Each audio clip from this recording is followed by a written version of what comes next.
चीजों को आगे लाएंगे।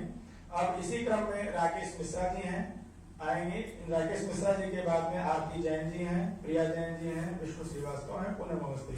ये लोग अपना रिसर्च पेपर तैयार रखेंगे और समय आपके पास अधिक से अधिक 5 मिनट है और इसी में सारगर्भित रिसर्च शोध प्रस्तुत करें।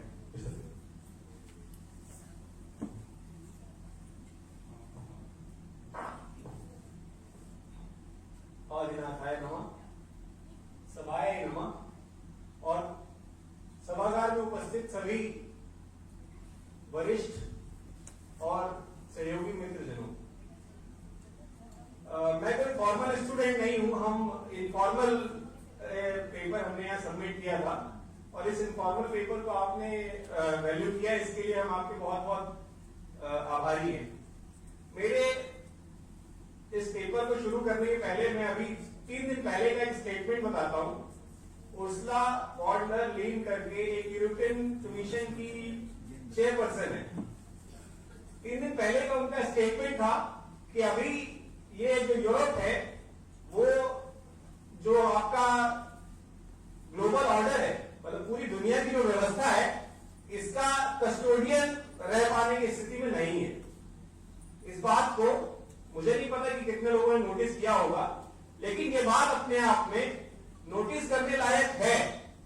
पूरी दुनिया हो, घर हो, स्कूल हो, यूनिवर्सिटी हो या कोई भी ऐसा सिस्टम हो जो लोगों से मिलकर बनता है, उसमें लीडरशिप, कस्टोडियनशिप और उसके साथ साथ जो सबसे जरूरी बात है कि उसके ऊपर लोगों का भरोसा, ये होना सबसे बड़ी जरूरत है।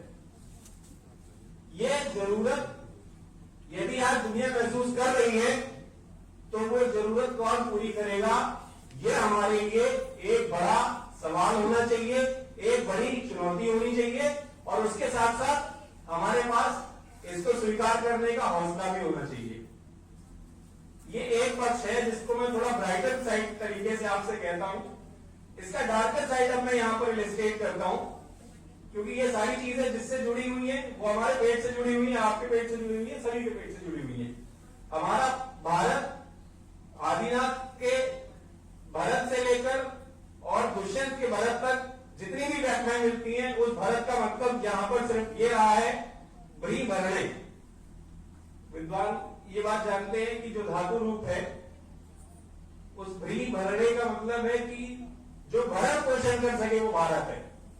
किसका? पूरी दुनिया का। यदि आपका देश आज की तारीख में इतनी हैसियत रखता है कि पूरी दुनिया का शायद ही कोई ऐसा देश हो जहां की थाली में हिंदुस्तान का कुछ ना कुछ शामिल ना हो,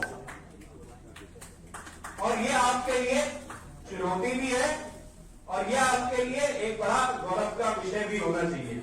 लेकिन इस गौरव के विषय को, इस चुनौती को किस तरीके से खंडित किया गया है पीछे लगभग 200-250 सालों में, इस बात पर आप लोगों को मैं लेकर आना चाहूंगा। जहां पर हमने अपने इस शोध पत्र का विषय रखा है, नई सहस्राब्दी का भारत, जन स्वास्थ्य और खाद्य सुरक्षा का संकट। आप इस बात पर गौर कर सकते हैं, लेकिन जो वर्तमान है वो वर्तमान ये है कि आज की तारीख में आपके यहाँ का पूरा फूड सिस्टम इतना बुरी तरीके से करप्ट हो चुका है कि विशुद्ध रूप से विश्वास करके कोई भी कह सकता है कि हम क्या खा रहे हैं। ईमानदारी की बात है। और पूरी दुनिया में जिस नजरिए से हमें देखने की जरूरत है, जो नजरिया हमें चाहिए दुनिया का खाद्य व्यवस्था को देखने के लिए, वो आज की तारीख में विश्वासघाती सूचना तंत्र की चुनौतियों से भरा हुआ है। झूठ फरेब कहां कहां आ रहा है, किस किस तरीके से आ रहा है और किस किस तरीके से वो हम स्वीकार कर रहे हैं। इस बात पर यदि आप गौर करेंगे तो साहब कोई भी चीज आपको ऐसी नहीं मिलती है जिसके ऊपर आप भरोसा कर सके, यहां तक कि आप खाने की चीज के ऊपर भी। तो नतीजा क्या निकला? नतीजा निकला कि पूरी दुनिया में नरसंहार मचाती महामारियां। अगर आपने गौर किया हो तो एक के बाद एक के बाद एक के बाद बहुत सारी ऐसी महामारियां आगे हमारे सामने फटी हैं, और उससे भी ज्यादा बड़ी चीज, जहां महामारी नहीं है वहां पर हमारे यहाँ चिकित्सा और जो बीमारियों की वैसी स्थिति आ गई जहां पर हमारे बहुत बड़े तरीके से चिकित्सा व्यवस्था की जरूरत महसूस की जा रही है। इसमें 2 चीजों के ऊपर हमने फोकस किया है, क्योंकि उसका टेक्निकल साइड भी है, और अगर यहाँ पर कुछ विद्वानों ने आगे उसमें दिलचस्पी ली तो हम उसको आगे एक्सप्लोर भी कर सकते हैं। एक है मैड काउ डिजीज, जिसको कि बोवाइन स्पॉन्जिफॉर्म एन्सेफेलाइटिस भी कहा जाता है। दूसरा है chicken salmonella poisoning and severe acute respiratory syndrome यानी सार्स। ये बीएससी और सार्स अपने आप में यूरोप और अमेरिका और बहुत सारे देशों में जहां पर इस तरीके की एक्सपेरिमेंटल वायरोलॉजी की चीजें की गई, उसके नतीजे में 3 बड़े सवाल मैं आपके सामने रखता हूं जो चल रहा है, उससे जुड़े हुए ये सवाल। एक की क्या महज दुर्घटनाओं के चलते गायों को, भेड़ों को और प्रयोगार्थ लाशों को गायों, भेड़ों और सुअरों को खिलाया गया। आज की तारीख में जो स्थिति चल रही है उसमें कोई भरोसा नहीं कि कौन क्या खा रहा है और हम किस चीज की वकालत करते हैं, हम किस चीज की खिलाफ तारीफी करते हैं कि हम अच्छा खाते हैं, पशु क्रूरता से बचते हैं और यही हमारे लिए सनातन व्यवस्था है, यही हमारे लिए जैन भी है और यही हमारे लिए हिंदू भी है। अगर हम अच्छा, दूसरी बात क्या है कि कुपोषण के नाम पर हम जो इंपोर्ट कर रहे हैं, क्या इंपोर्ट कर रहे हैं, यही सारी चीजें इंपोर्ट कर रहे हैं। इंपोर्ट करने में जो हमारे पास जिलेटिन है, कॉस्मेटिक्स है और जो भी प्रोटीन के नाम पर हमारे आ रहा है क्या आ रहा है, अगर आप इसको जानेंगे तो आप उसमें देखेंगे कि आप कैसे एक ऐसे चक्र में फंस गए हैं जहां पर वो सारी चुनौतियां और वो सारे गौरव और वो सारे विषय वो सब किताबी होके रह गए, जबकि असल स्थिति क्या है बाजार की और असल स्थिति क्या है हमारे यहाँ कारोबार की, वो सभी लोग जानते हैं। तो इस स्थिति में हमारे पास मल्टीनेशनल कंपनियों का लालच एक तरफ है, भारत देश के किसान और कारोबारी एक तरफ है और निर्दोष लोगों की जिंदगी जो इसमें नहीं जानते कि गलत क्या है सही क्या है, उसके बावजूद वो उपभोक्ता बनकर उसका इस्तेमाल कर रहे हैं, उनकी जिंदगी एक तरफ है। ये बात अपने आप में इसलिए गौर करने वाली है क्योंकि जो इस तरीके की दृष्टि चाहिए, जो हमें पूरी दुनिया को देखने के लिए एक साफ नजर चाहिए, वो नजर आज की तारीख में होनी सबसे पहली जरूरत है। और मैं ये उम्मीद करता हूं कि हमारे विश्वविद्यालय जैसी बड़ी संस्थाएं, विश्वविद्यालय जैसी बड़ी व्यवस्थाएं कुछ इस तरीके की साफ दृष्टि बना सके और इसी दृष्टि को मैं यहाँ पर प्रस्तुत करने के लिए इस पेपर को मैंने आप लोगों के सामने पेश किया है।